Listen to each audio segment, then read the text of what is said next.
Hello, and welcome to A Dose of Magic, a little nugget of learning in support of stats magic. This talk today pairs well with the dice roll, as well as Lecture 1 from Probability to Statistics, as well as Roll of the Rim. We are talking about a coin toss, the universally accepted fair way to make a decision between two options. So here we have a coin. On one side, a loon.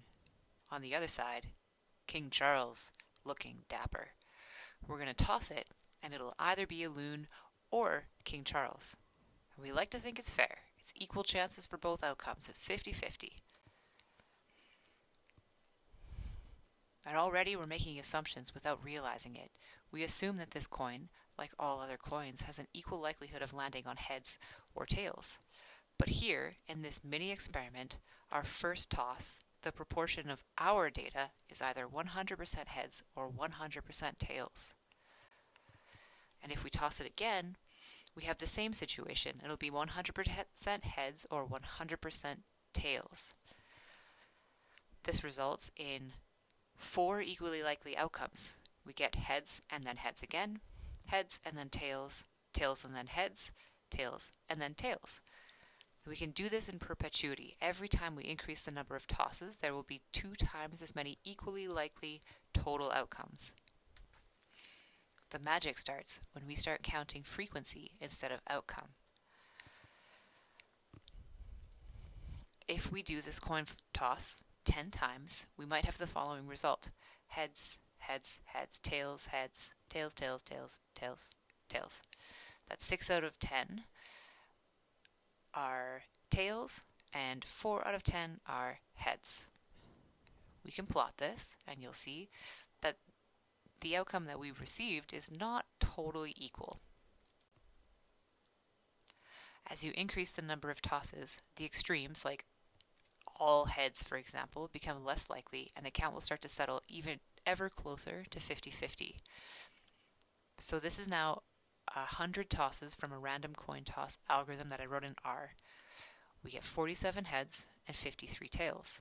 So as compared to what we saw before, it's a little bit more even. A probability distribution shows the probability of every possible outcome.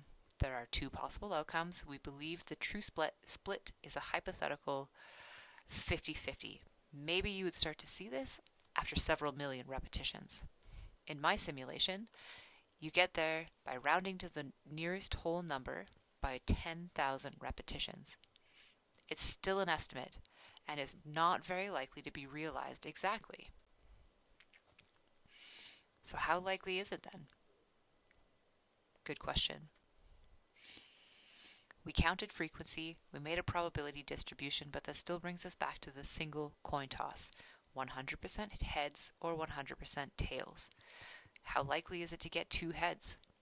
We know that there are 4 equally likely possibilities if you're looking at 2 coin tosses.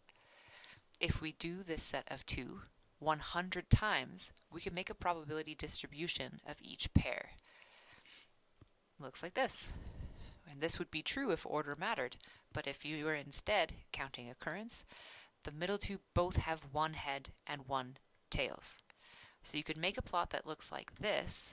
They're showing on the x-axis the probability of getting 2 heads, 1 head, or 0 heads, in which case you'd have 2 tails.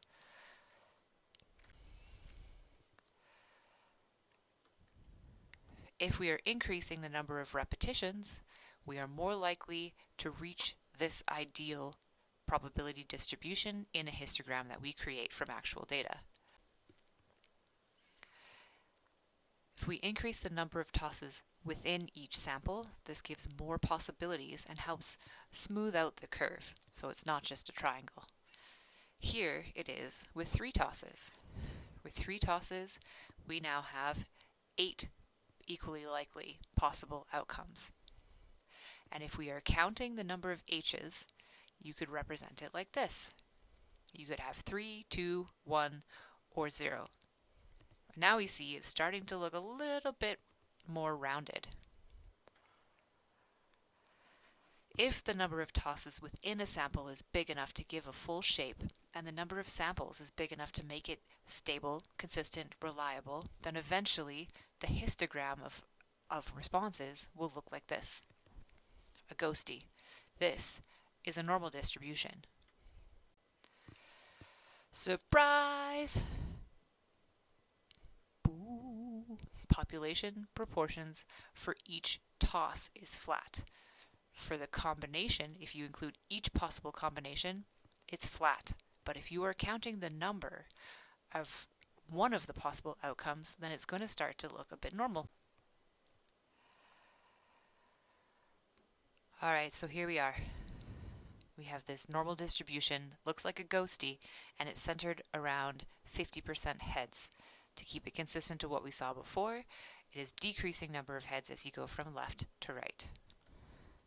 So we went from 50-50 to 100% or 0%, back to 50-50, and now we're at a normal distribution around 50-50.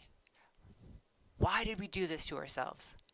Well, I don't know really, but at least it's honest. The probability of flipping a coin is 50-50, but you're pretty unlikely to actually see it. Maybe more likely to see that than any other possibility, but it's still just one of many different options.